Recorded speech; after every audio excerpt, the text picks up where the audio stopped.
Because it may not be plugged in the right socket. That's perfect. It is perfect? Yeah. Would you just say your name first? Okay. My name is Minnie Octavia Brown. And you were born, and your name was? Minnie Octavia Gross. Okay. Mm-hmm. We're here on the 27th of February in 1996 in Mrs. Brown's living room. We're going to talk about whatever she wants to talk about. Mostly about growing up down in Wallville and on Point Farm. Mm-hmm. Okay, continue. I begin? Begin. Okay. I lived in Wallville all my life until after I was married and had 3 boys. And I saw I was outgrowing my family's home. My father had passed away. My mother was very sweet. She was a doll. I didn't mind doing nothing for her. I kept up her work and my work too. But my family began to get large, so I decided to move upstairs. There were an extra room upstairs that no one was using. So I saw that she was not going for that. So I decided that Danny and I should move out. So Danny was working for Ms. Garrity over on Point Farm. So there was a vacant house there. So I told Danny, let's try to rent that house. So we rented the house and we moved out. My mother was always very loving, very close. She would come to see me, and she would take the children whenever I got sick and take care of them till I was well enough to take over. And it went on like that. And I had 7 children at Point Farm, and I worked there in the tenant house. Whenever I could work, I would work, because I realized we needed the money, and I was for the help out. So I had 7 children there, and then we decided to go to a bigger place.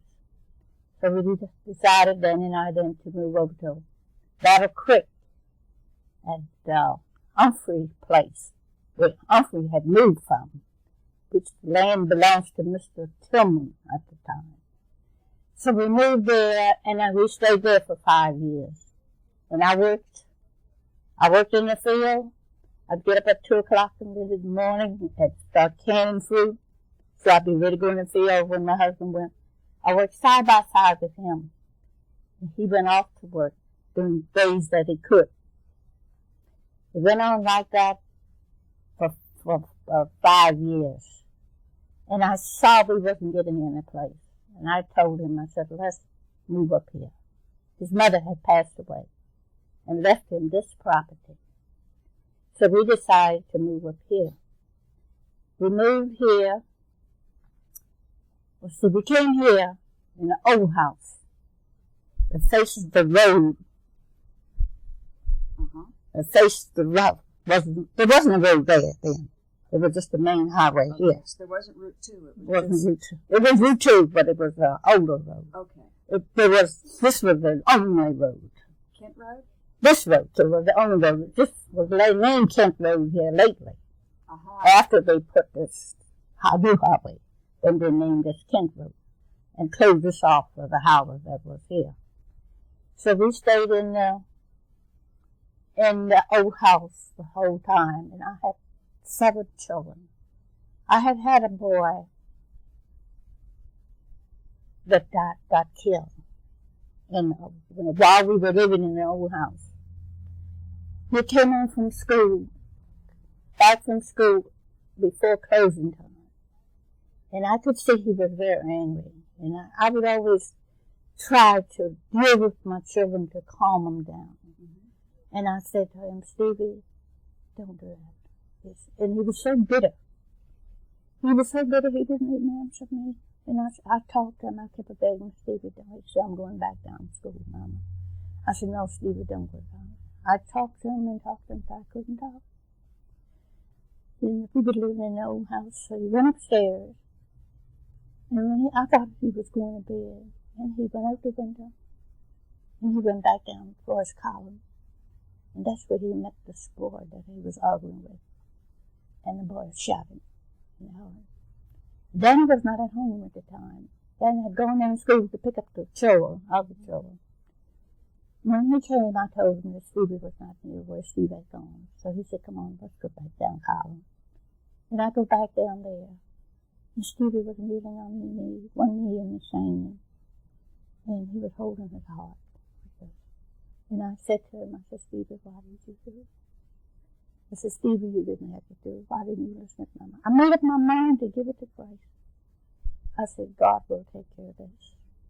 And I went to a colored boy that was there.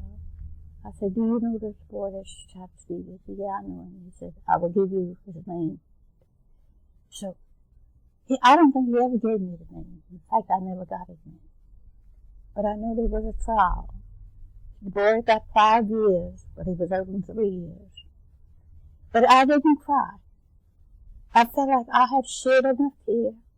I had done everything I could to save my child. But he didn't listen. So I felt like God intended this to happen. Because the boy should have listened. And I made myself content and satisfied that I had done my part. So, when they went to the grave, I stood over his grave and I looked at him. I didn't cry. I was not happy, but I was satisfied that I had done my part. So, since that, I had cried for Steve because he was a loving, sweet kid, but he was determined to have his own way. And I felt like he had to pay the price if he wouldn't listen. He just had to pay the price. Since that, I dreamed about him. I visited with him. He visited with me. And we talked. And he made me understand why he did this. I feel good towards Stevie. I feel like Stevie did what he had to do. And he paid a price. And I learned a lesson. We all learned from it. But it had not been easy. And, we left the old house and come over into this house after it was finished. I went to work. I worked every day I could someplace. And I was working at a place up in Sudan. I worked there for 9 years until I got so I wasn't able to work. And I came home, and the lady wrote me a letter asking me to come back, But I said I'd never go back anymore. It was a 9-room house. It was too much work for one person. And I was the only one working there before. There were 3 people working. So I decided I would not go back. So I stayed home, and finally I got a job at Continental Apartment. And I worked there for 9 years. And the lady they hired, I never had any trouble with where I worked at. People always liked me. I tried to do to please them. And I felt like when you got a job, part of your job is to please the person you're working for. That's the main thing, to please them. So she accused me of something wrong. And that morning I told her, I said, come on, Mayfield. My neighbor was working. I said, I'm going home. Well, we quit and come home. She was alone. She was a colored lady. And she had a white lady's job. She was the only colored person in the office. And it was going to her head. And I see she was making trouble for Mayfield and I. So I left and come home. She come home too. I never went back to work anywhere else anymore. I made myself satisfied. And I applied for Social Security before I left Miss Blaine. And I got it. So I decided to stay home then and govern my money and do the best I could with that. And if I could pick up a day's work, I would do it. If it didn't, I'd make it just the same. And I've been here ever since. Right now, I'm not able to work. I wish I was. How old are you? 76 years of age. But I like to keep busy. I'm not able to work now because I have these often business spells. I would not take a job if a person would give it to me. I'm not able to. I like to be a fair person.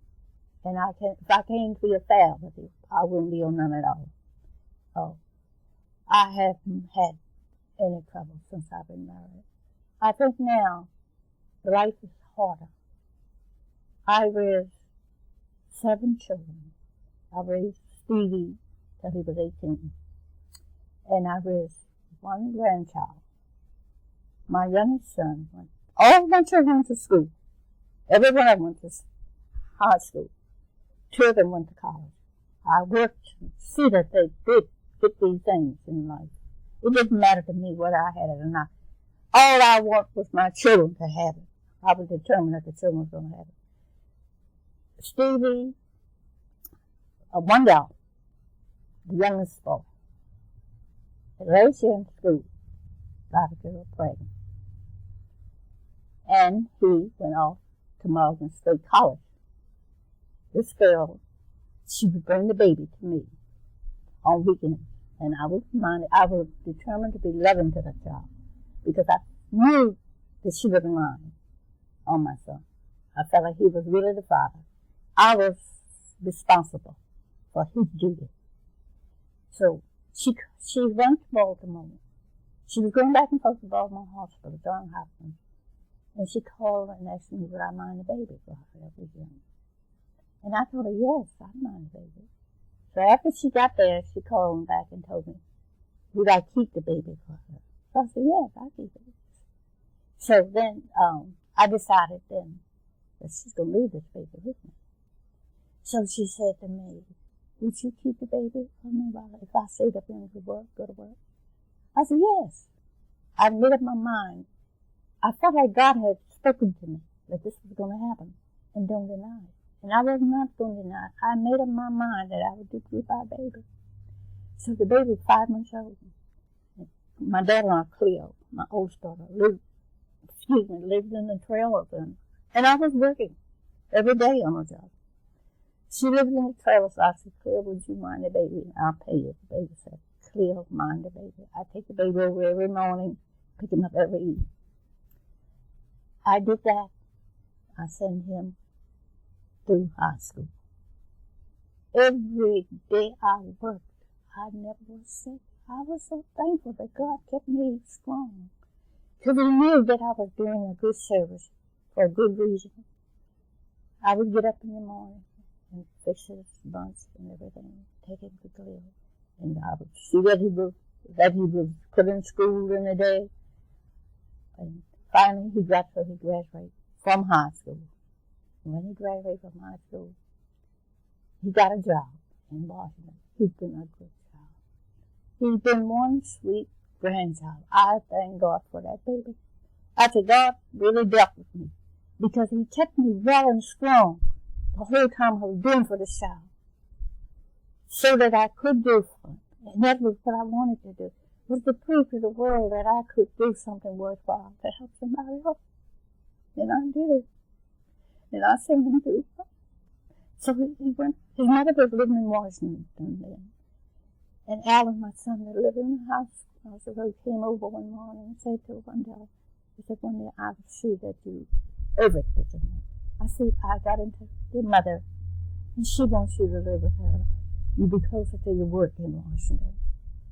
And I could see where that made sense, but I didn't want it to happen. I didn't want the child to leave me. So I started to cry, and he was working down in the field with his grandfather. I don't think Danny cared. I don't think Danny is a funny person. He doesn't show his feeling. Only when he gets hurt that he shows his feeling, and he goes about it in the wrong way, to my idea. He should go about it in a loving manner. He goes about it in an angry manner. And that makes me, I hear lately, I just up that I can't take it no more. Then I get angry, and I holler too, and he closed down. He left out. Stevie, he left Stevie. If he had said no, Stevie, stay here. Or if he had guided Stevie, one day Everett alone, it would have been a lot of help. So, Everett goes to school at his mother's place. And he goes to school, and he also, I think he worked.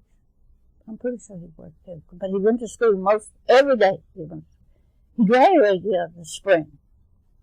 And he finally kept going back and forth to the school for them to recommend him to a job.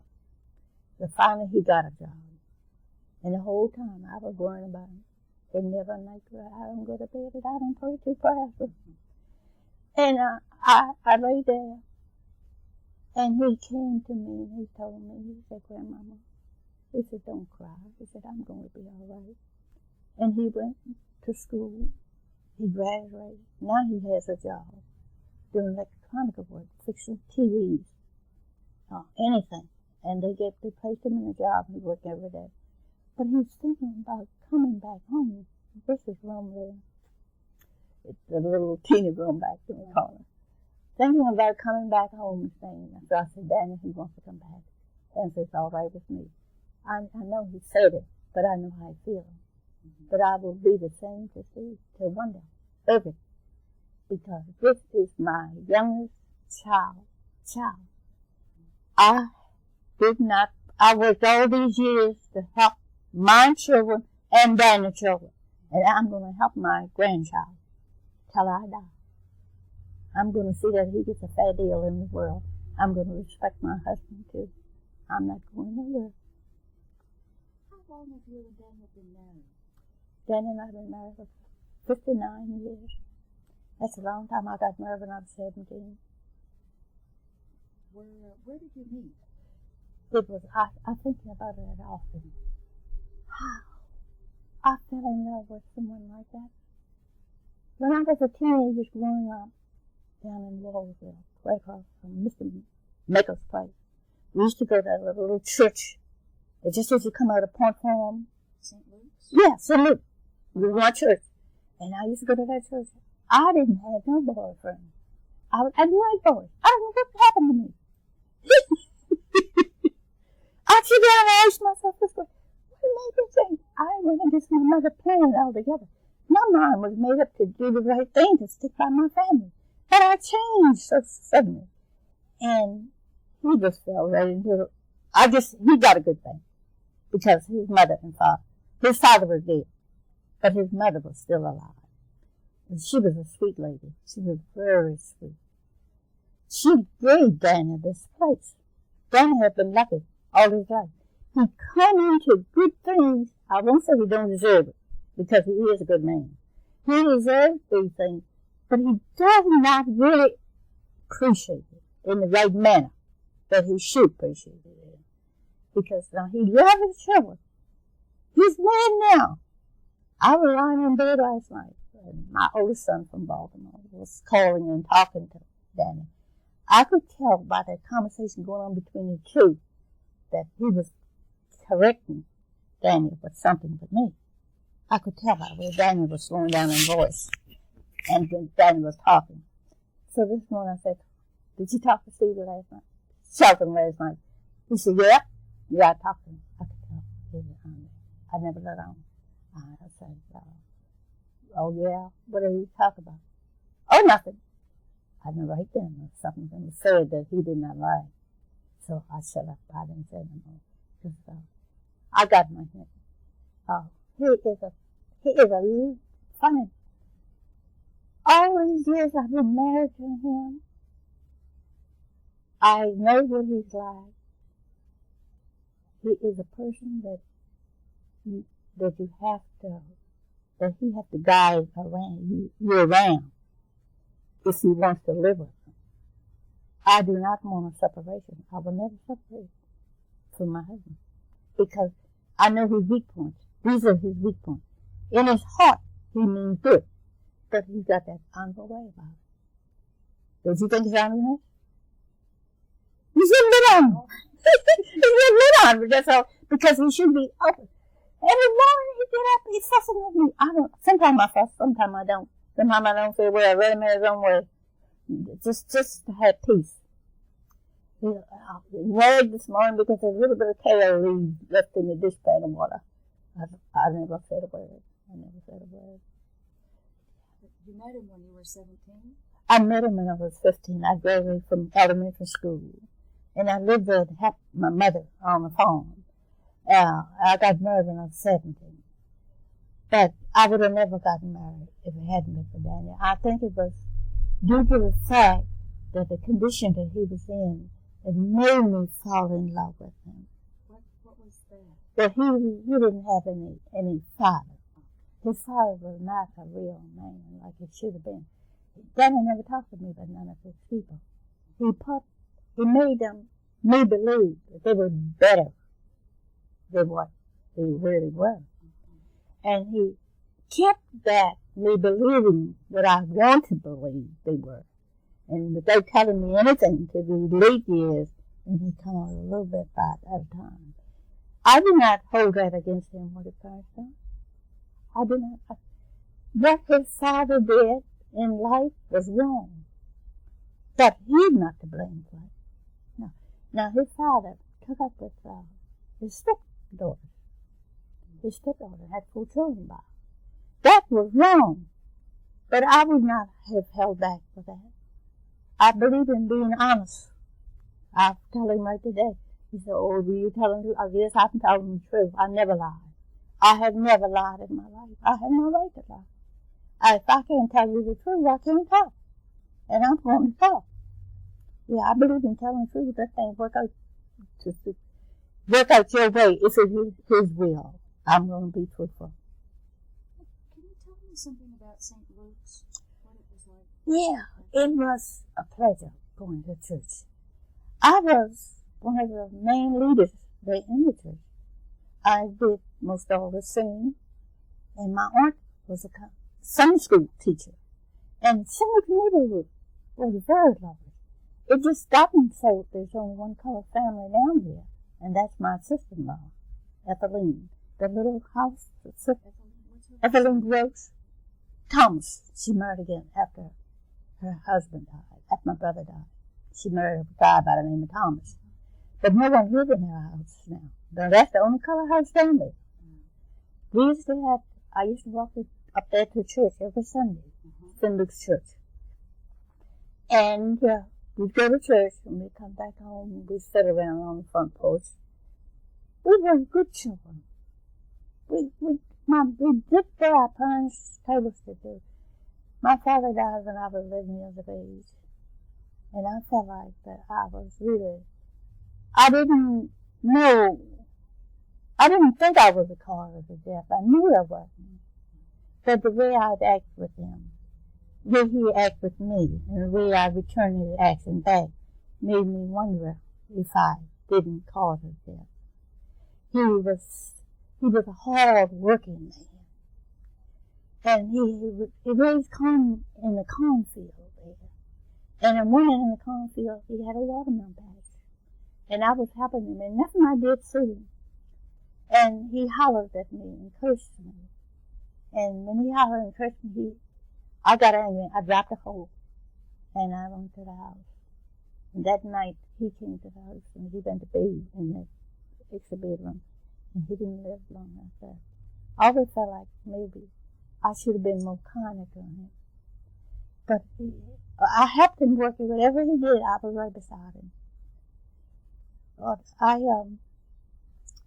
stayed there on the place and worked until I had 3 children, doing my mother's work, doing my field work, and keeping up with whoever come to the house, because I felt like I owed them that by being married and living there. I was the only married person that ever had lived there after being married. She had 13 children, but they all, as they grew up, they would go away to the city to work. I was the only child that stayed at home and helped her, and I was willing to help her till I died. You said that you worked over on Point Farm. Yeah. When the Petersons were there? When the Petersons were there.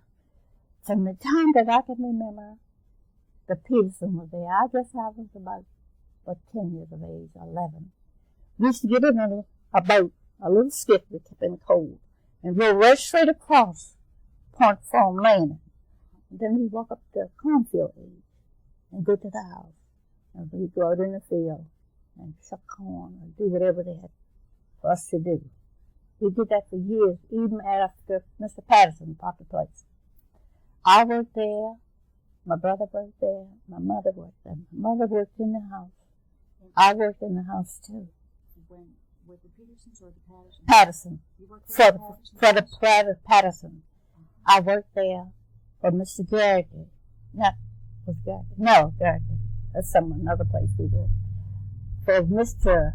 Houghton. I worked there before Houghton came. I I can't think of Baxter was the name of the man. You remember him? No, I don't remember. You I've heard. of it. Yeah. Well, my mother worked there, my brother and we worked there. And I really liked the place, and I was satisfied to work there, and they were satisfied with me. But then something happened. I stayed home. My mother couldn't go to work, or one or the other. Anyway, I think Baxter left from there. Mm-hmm. That's what happened. I think he left. And then I went to work for Mr. Houghton in the tenant house, up the hill.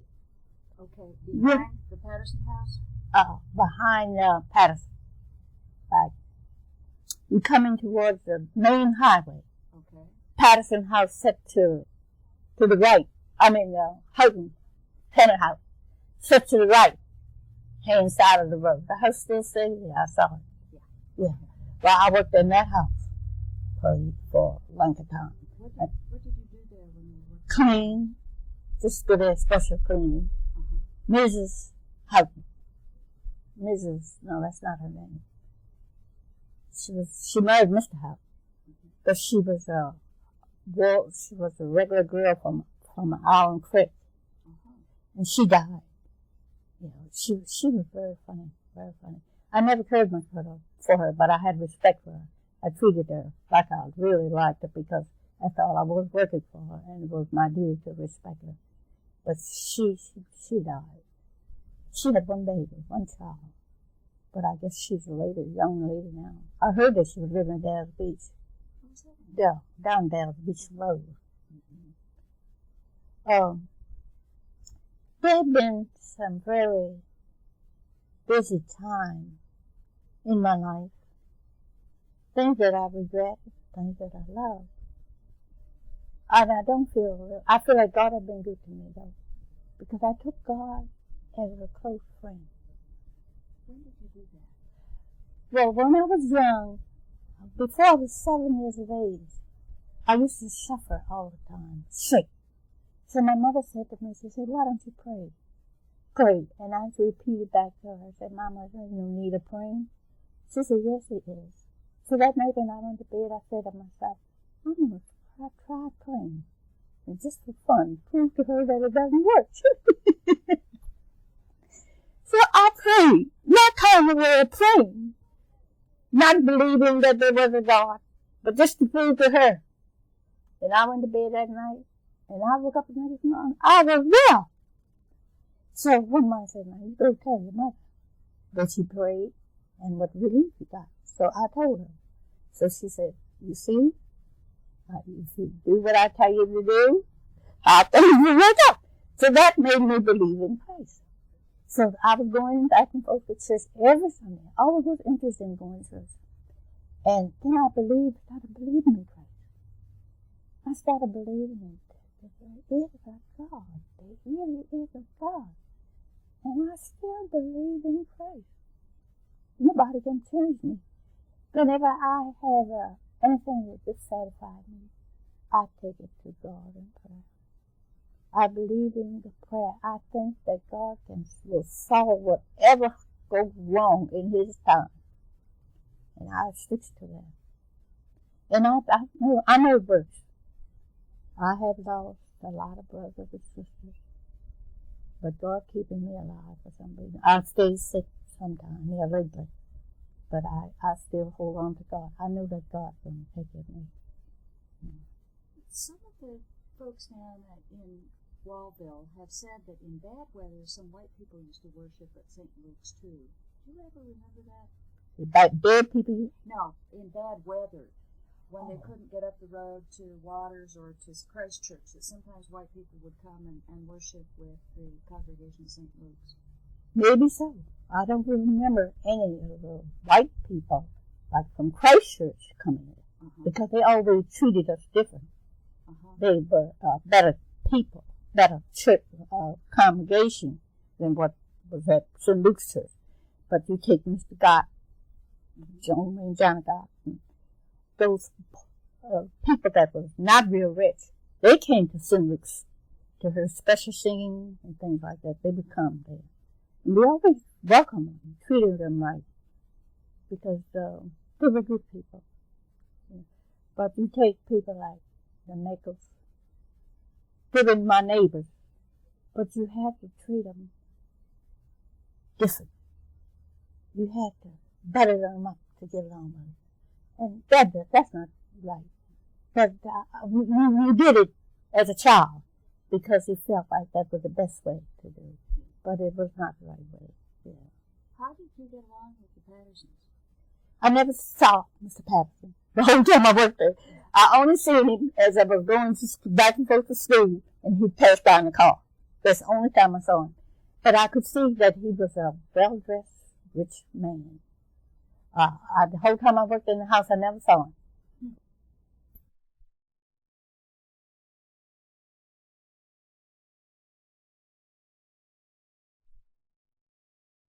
Okay. One day, Mrs.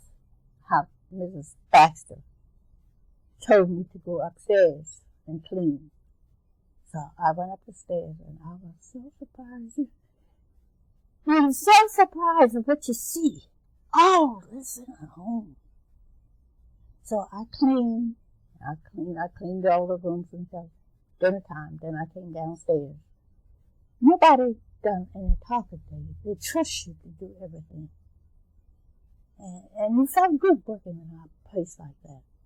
First of all, nobody tell you what to do. They just tell you to go there and work. Well, I always was a good worker. And I didn't mind it at all. I liked it like that. Did you ever meet Mrs. Patterson? No, and she came there after I left. I had left there. Yeah. But I had seen her. Since I've been living up here. I went down there to a get-together on the place. And I saw her and the girl she raised as her daughter, maybe her daughter. But I saw her, too. She lost her son, didn't she? That's what I understand. Yeah. I don't really know if that's right. Yeah, I heard that she lost him.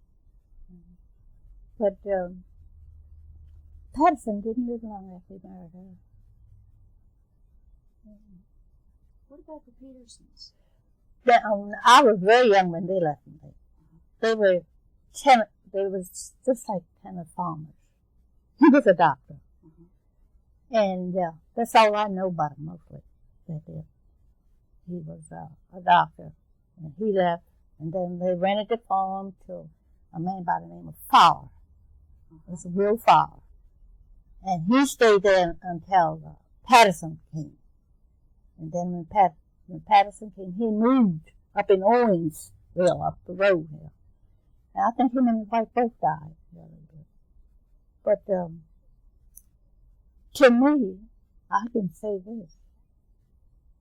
I had a good life. Because my father, by him buying that place where he did, and we built it up like it did.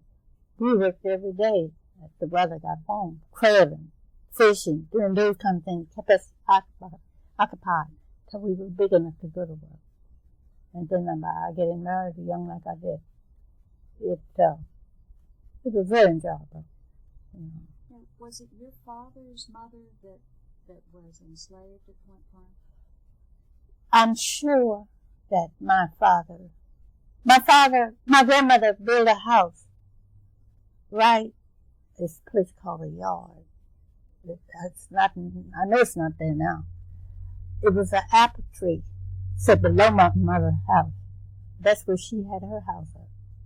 She had a house there too. That was my father's mother. And it used to be a lot of colored people down there. Oh, the place was loaded with colored people. But it's all grown up and there's no one down there anymore. I think about it all the time, and I worry about it. And I wonder if it's natural that I should care, but I can't help it. You mentioned that when I met you down there at the park last year. Mm-hmm. You said that it was important to you to come back and Yeah. Excuse me.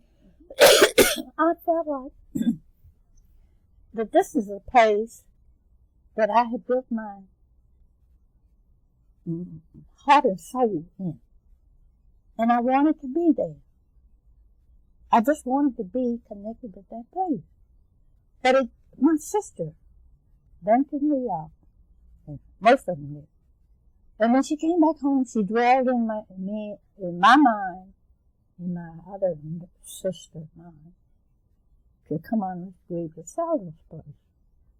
I was working at the time. As far as I could see, it sounded right to me. And I made myself satisfied to believe it. Up until this last year, I began to see different. Although my share was, and all of us shares, everybody. It was 4 of us did not agree to sell it.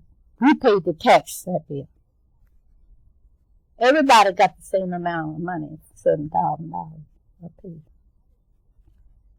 I did not. I took the $7,000. But I spent it like it was not mine. I did not spend any of it on myself. I spent it, I put it in the bank. I gave each child a certain portion of what I thought they should have.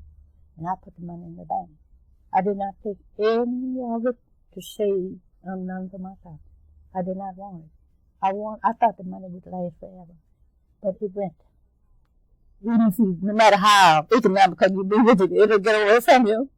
And then I began to dread what I have done. I have sold my father's place. Agreed to sell my father's place. I should not have did that. But here, lately now, all of them are telling me, if you knew you were wrong, why did you do it? Why didn't you tell me at first? I'm not going to worry about it now. Because it's over with. And tax bills have gone up more. Now, this is the second person who bought the place since we sold it. And I'm not going to agree about it. When I went down there and asked the young fellow, told him that I was the owner of the place and I was just going to walk on the lane one more time and let me do so. And he said, yes, go right ahead. And I walked up the steps and I walked across the cornfield and I was satisfied. I knew that I was doing what my father wanted me to do. Even the tax had went up a lot. I realized that we couldn't have paid it. It would have got away from us just the same without any money coming back. So I realized that I did what I could do, and I was not going to worry about it no more. And I'm satisfied because that guy I heard, excuse me, has spent a lot of money on that place since he bought it. Yeah. He hadn't started to build a house. He's put the plans in. I don't know if he's actually started Mm-hmm. Yeah. Is that the man that, did he own property down there before? I'm not sure. Uh-huh. But I'm satisfied that he got it. And because I knew that we could not pay taxes. It was only 4 of us paying taxes. And at that rate, the rate things are going, all 4 of us could not pay that tax. We could not pay that tax. So I'm satisfied that I've done what I could do. Yeah. Tell me a little bit, when you went to school at the Wallville School? Wallville School. Was it called Wallville or Island Creek School? Wallville School. And where, was that up by where Lloyd Bowen Road is? Yeah. We were down the Bowen Road. Who was your teacher? Excuse me. Miss Brown was our best teacher. Eugenia Brown. And she lives over in Owens now. Her and her sister live there. Okay. And she was a very good teacher. I went to school at 1st grade. Well, one day. The next day I went back to school, I was in 3rd grade. I've never been in 2nd grade. I was always very smart. My mother made us learn.